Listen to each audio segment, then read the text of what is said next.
saham.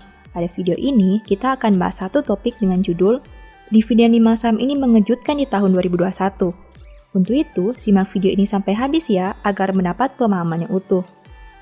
Bagi kamu yang merupakan dividen hunter, mencari saham yang sering membagi dividen dengan porsi yang besar tentu menjadi prioritas. Pemikirannya sederhana, apabila kita tidak bisa menghasilkan capital gain sekitar 7% per tahun, lebih baik beli saham yang bisa kasih dividen yield 7% saja, kan sama-sama untung. Apalagi dengan membeli dividen, kita tidak perlu melihat naik turun harga setiap hari bukan? Nah, masalahnya, kenyataan di bursa tidak semudah yang kita pikirkan. Buktinya, di tahun 2021 ini, banyak saham yang dulunya membagi dividen dengan yield yang menarik, kini menjadi biasa-biasa saja, bahkan cenderung kurang. Di video ini, saya ingin membahas beberapa saham yang masuk pada kategori itu. Untuk itu, simak video ini sampai habis ya, dan seperti biasa, semua nama saham yang disebutkan bukan rekomendasi dan disclaimer on tetap berlaku. Tanpa basa-basi lagi, mari kita masuk ke dalam pembahasan. Saham pertama, PT Bukit Asam atau PTBA.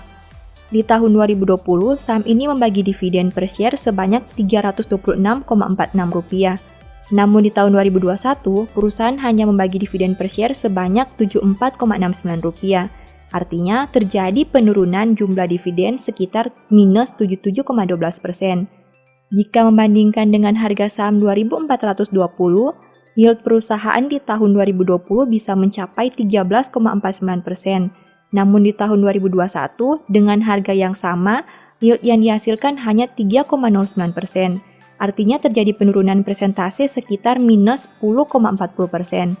Sekarang mari kita bandingkan dengan laporan keuangan perusahaan. Di tahun 2019, perusahaan mampu mencatat kinerja IPS sebanyak Rp352. Namun di tahun 2020 terjadi perubahan kinerja sehingga perusahaan hanya menghasilkan IPS sebanyak Rp207. Artinya, dalam 1 tahun terakhir terdapat penurunan pencapaian laba sebanyak minus 41,19%. Nah, bagaimana dengan dividen payout ratio perusahaan? Dengan membandingkan dividen per share dengan IPS perusahaan, akan ditemukan informasi bahwa payout ratio saham ini di tahun 2020 sekitar 92,7%, sedangkan untuk payout ratio di tahun 2021 berjumlah 36,1%. Artinya, untuk 1 tahun ini terjadi penurunan payout ratio sekitar 56,7%. Sekarang bagaimana dengan harga sahamnya? Harga saham perusahaan di awal tahun 2021 adalah Rp2.810. Dengan durasi 4 bulan, pada bulan April harga sahamnya berubah menjadi Rp2.420. Artinya terjadi penurunan sekitar minus 13,9%. Bagaimana dengan valuasi perusahaan selama 1 tahun terakhir? Di tahun 2020, saham ini mempunyai valuasi PER sebanyak 6,8 kali. Namun di tahun 2021, angka tersebut mengalami perubahan sehingga menjadi 11,69 kali. Artinya, dengan harga saham yang sama dan penurunan kinerja, valuasi saham ini menjadi lebih mahal. Kesimpulannya, dividen per share PTBA mengalami penurunan yang jauh lebih besar dibandingkan penurunan kinerjanya di tahun 2020. Meski laba hanya turun 41,19%, DPS-nya turun 77,12%. Ternyata, hal itu disebabkan dividen payout ratio perusahaan yang turun 56,7% untuk tahun buku 2020. Kedua, PT Indo Tambang Raya Mega atau ITMG. Di tahun 2020, saham ini membagi dividen per share sebanyak Rp307. Namun di tahun 2021, perusahaan hanya membagi dividen sebanyak Rp167. Artinya, terjadi penurunan jumlah dividen sekitar 45,60%. Jika membandingkan dengan harga saham Rp12.250, yield perusahaan di tahun 2020 bisa mencapai 2,51%. Namun di tahun 2021, dengan harga yang sama, yield yang dihasilkan hanya 1,36%. Artinya, terjadi penurunan persentase sekitar 1,14%. Sekarang mari kita bandingkan dengan laporan keuangan perusahaan. Di tahun 2019, perusahaan mampu mencatat kinerja IPS sebanyak Rp1.604. Namun di tahun 2020, terjadi penurunan kinerja sehingga perusahaan hanya menghasilkan IPS sebanyak Rp489. Artinya, dalam 1 tahun terakhir, terdapat penurunan pencapaian laba sebanyak 69,50%. Nah, bagaimana dengan dividen payout rasio perusahaan? Dengan membandingkan dividen per share dengan EPS perusahaan, akan ditemukan informasi bahwa payout rasio saham ini di tahun 2020 sekitar 19,1%, sedangkan untuk payout rasio di tahun 2021 berjumlah 34,1%. Artinya, untuk satu tahun ini terjadi kenaikan payout rasio sebanyak 15%. Sekarang bagaimana dengan harga sahamnya?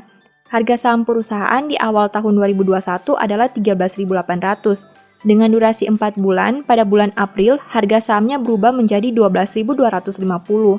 Artinya, terjadi penurunan sekitar minus 11,2%. Bagaimana dengan valuasi perusahaan selama 1 tahun terakhir? Di tahun 2020, saham ini mempunyai valuasi PER sebanyak 7,63 kali. Namun di tahun 2021, angka tersebut mengalami perubahan sehingga menjadi 25,05 kali. Artinya dengan harga saham yang sama dan penurunan kinerja, valuasi saham ini menjadi lebih mahal. Kesimpulannya, kinerja laba ITMG turun sekitar 69,5% jika kita mengkonversi kurs dengan nominal 14.000. Namun, di saat yang sama, dividen per share-nya hanya turun 45,60%. Ternyata, di tahun 2020 terjadi peningkatan jumlah payout rasio sebanyak 15%. Saham ketiga, PT Bank Rakyat Indonesia atau BBRI. Di tahun 2020, saham ini membagi dividen per share sebanyak Rp168,2. Namun di tahun 2021, perusahaan hanya membagi dividen per share sebanyak Rp98,9. Artinya, terjadi penurunan jumlah dividen sekitar 41,20%. Jika membandingkan dengan harga saham 4.310, yield perusahaan di tahun 2020 bisa mencapai 3,90%. Namun di tahun 2021, dengan harga yang sama, yield yang dihasilkan hanya 2,29%. Artinya terjadi penurunan persentase sekitar 1,61%. Sekarang mari kita bandingkan dengan laporan keuangan perusahaan. Di tahun 2019, perusahaan mampu mencatat kinerja IPS sebanyak Rp279. Namun di tahun 2020, terjadi perubahan kinerja sehingga perusahaan hanya menghasilkan IPS sebanyak Rp151. Artinya, dalam 1 tahun terdapat penurunan pencapaian laba sekitar 45,88%. Nah, bagaimana dengan dividen payout rasio perusahaan? Dengan membandingkan dividen per share dengan EPS perusahaan, akan ditemukan informasi bahwa payout rasio saham ini di tahun 2020 sekitar 60,3%, sedangkan untuk payout rasio di tahun 2021 berjumlah 65,5%.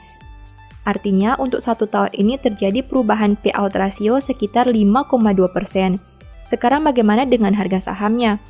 Harga saham perusahaan di awal tahun 2021 adalah Rp4.150. Dengan durasi 4 bulan, pada bulan April harga sahamnya berubah menjadi Rp4.310. Artinya terjadi perubahan sekitar 3,9%. Bagaimana dengan valuasi perusahaan selama 1 tahun terakhir? Di tahun 2020, saham ini mempunyai valuasi PER sebanyak 15,44 kali. Namun di tahun 2021, angka tersebut mengalami perubahan sehingga menjadi 28,54 kali. Artinya, dengan harga saham yang sama dan penurunan kinerja, valuasi saham ini menjadi lebih mahal. Kesimpulannya, kinerja laba BBRI mengalami penurunan sekitar 45% untuk tahun 2020 jika dibandingkan tahun 2019. Namun di tahun 2020, perusahaan malah berkomitmen membagi dividen payout rasio dengan rasio yang lebih besar, di mana di tahun 2019 hanya 60% dan naik menjadi 65% di tahun 2020. Saham keempat, PT Bank Negara Indonesia atau BBNI. Di tahun 2020, saham ini membagi dividen per share sebanyak Rp206,24. Namun di tahun 2021, perusahaan hanya membagi dividen sebanyak Rp44,02. Artinya, terjadi penurunan jumlah dividen sekitar minus 78,66%.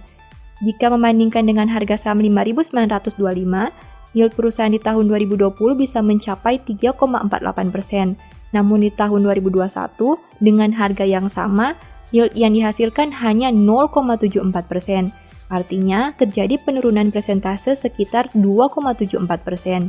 Sekarang mari kita bandingkan dengan laporan keuangan perusahaan. Di tahun 2019, perusahaan mampu mencatat kinerja IPS sebanyak Rp825. Namun di tahun 2020, terjadi perubahan kinerja sehingga perusahaan hanya menghasilkan IPS sebanyak Rp176. Artinya, dalam 1 tahun terakhir terdapat penurunan pencapaian laba sebesar 78,67%. Nah, bagaimana dengan dividen payout rasio perusahaan? Dengan membandingkan dividen per share dengan EPS perusahaan, akan ditemukan informasi bahwa payout rasio saham ini di tahun 2020 sekitar 25%, sedangkan untuk payout rasio di tahun 2021 berjumlah 25%. Artinya, untuk 1 tahun ini terjadi perubahan payout rasio sekitar 0% atau tidak terjadi perubahan. Sekarang bagaimana dengan harga sahamnya? Harga saham perusahaan di awal tahun 2021 adalah 6.250. Dengan durasi 4 bulan, pada bulan April harga sahamnya berubah menjadi 5.925. Artinya terjadi penurunan sekitar minus 5,2%. Bagaimana dengan valuasi perusahaan selama 1 tahun terakhir? Di tahun 2020, saham ini mempunyai valuasi PER sebanyak 7,18 kali. Namun di tahun 2021, angka tersebut mengalami perubahan sehingga menjadi 33,66 kali. Artinya, dengan harga saham yang sama dan penurunan kinerja, valuasi saham ini menjadi lebih mahal. Kesimpulannya, laba BBNI turun 78% di tahun 2020 dan hal itulah yang menyebabkan dividen per share-nya juga turun dengan nominal yang hampir sama. Hal itu dikarenakan perusahaan tetap berkomitmen membagi porsi dividen yang sama untuk tahun 2019 dan 2020, di mana sebesar 25% dari total laba setahun. Saham kelima, PT Bank Tabungan Negara atau BBTN. Di tahun 2020, saham ini membagi dividen per share sebanyak Rp1,97. Namun di tahun 2021, perusahaan tidak membagi dividen. Artinya terjadi penurunan jumlah dividen sekitar 100%. Jika membandingkan dengan harga saham 1.620, yield perusahaan di tahun 2020 bisa mencapai 0,12%. Namun di tahun 2021, dengan harga yang sama, yield yang dihasilkan sebanyak 0%. Artinya terjadi penurunan persentase sekitar minus 0,12%. Sekarang mari kita bandingkan dengan laporan keuangan perusahaan. Di tahun 2019, perusahaan mampu mencatat kinerja EPS sebanyak Rp20. Namun di tahun 2020, terjadi perubahan kinerja sehingga perusahaan bisa menghasilkan EPS sebanyak Rp151. Artinya, dalam 1 tahun terdapat perubahan pencapaian laba sebesar 655%.